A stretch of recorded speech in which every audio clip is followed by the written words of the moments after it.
And we begin right there this morning with that big developing news from Capitol Hill overnight. The Senate voting to advance a deal that would move toward reopening the government. We're glad you're with us this Monday morning. I'm Adam Longo. And I'm Adriana Hopkins. The move marks a critical step forward in ending the government shutdown, which is now the longest in U.S. history at 41 days. But there is still a lot that needs to happen before the government reopens. 7 News is on your side with team coverage this morning, tracking what it all means for you. Reporter John Gonzalez is live at Reagan National, where travel disruptions got worse over the weekend. But we're going to start things off with John Rogers at our alert desk with a look at what's next for lawmakers today. John, good morning. Well, good morning, guys. This agreement does not include an extension of those health care subsidies. That's been a main argument that Democrats have been fighting for the past 6 weeks. Now, in a test vote, that's the first in a series of required procedural steps. The Senate voted 60-40 to approve compromise legislation.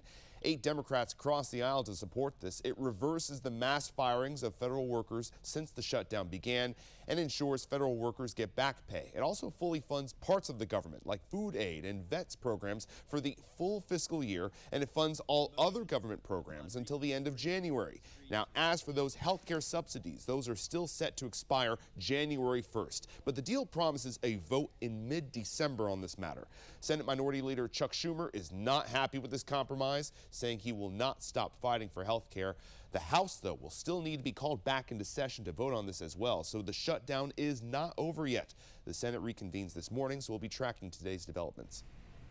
Well, thousands of travelers faced major disruptions this past weekend as FAA flight cuts took effect. Reporter John Gonzalez picks up our team coverage now from Reagan National, which was one of the travel hubs hit hardest by these flight cuts. John, good morning.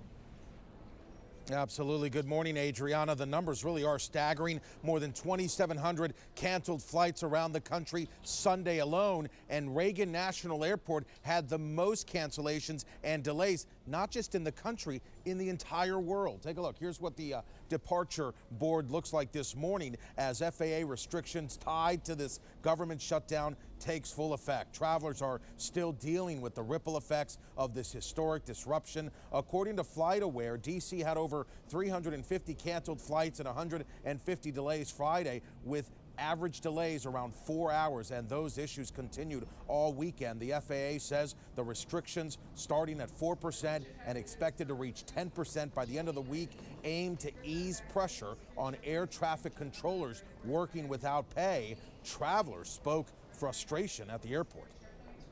It is a lot of frustration for the travelers, for people working at the airport. Kind of speechless with it because our world is just sort of really crazy right now. We got to get it together. It's absurd. I think it's a complete failure of government, and the government's serving itself and not the people. It's driving me nuts. Total headache, disaster, nightmare. It's terrible. It's just terrible. I feel like the American people are being held hostage right now. Transportation Secretary Sean Duffy warns it will take time for controllers to return to full capacity, even if the government reopens sometime this week. Airlines are offering refunds and for canceled flights or for those who chose not to fly this weekend. Passengers are encouraged to continue to update their airline apps and notifications. Reporting live at DCA, John Gonzalez, 7 News. Well, if you're booking a flight right now or looking to rebook, 7 News is on your side with some tips here to get through it. Because of the widespread flight delays, go nonstop if you can. That's going to be a key thing. If your flight is delayed for more than an hour, there's a good chance you're not going to make any connecting flight. Also, you want to avoid those peak travel times, like early mornings and especially early evenings. Now, if you're booking a flight for Thanksgiving, book it with a credit card that has travel insurance and avoid the Sunday after the holiday. That is typically the busiest travel day of the year. And if your flight gets canceled or delayed significantly and you decide not to travel, you are entitled to a refund within 7 days if you paid by credit card. Well, SNAP benefits will resume in Virginia this week, but not for everyone. Governor Glenn Youngkin says the food assistance will be made available no later than Thursday after the USDA directed 65% of monthly benefits be issued. In Virginia, that's more than 850,000 residents. The governor says 25% of benefits were already provided earlier this month through the Virginia Emergency Nutrition Assistance Initiative. Governor Youngkin says he's pausing that initiative now that SNAP benefits have resumed. As the shutdown drags on, a group of former federal workers are seeing a massive swell of interest in a group that they formed earlier this year. It's called WellFed. And the purpose is to provide a Fed, or former Fed, a system of resources for career transitioning, mental health, or just a meal. 2 former HHS employees founded the group after being let go in February, and since then, they've created what amounts to a massive support group to help government workers with their next steps. It's not just one thing that people need when they're in career transition and unexpected career transition, but it's a whole constellation of support. And so not only do we provide that resume support, but we also have had interview prep sessions. We've brought in recruiters.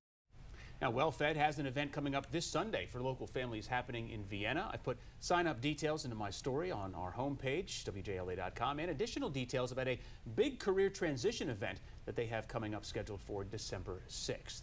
Now, as lawmakers get closer to reopening the government, be sure to stay with 7 News for updates along the way. We'll let you know if and when the House votes to advance this latest legislation on our homepage and on our free 7 News app.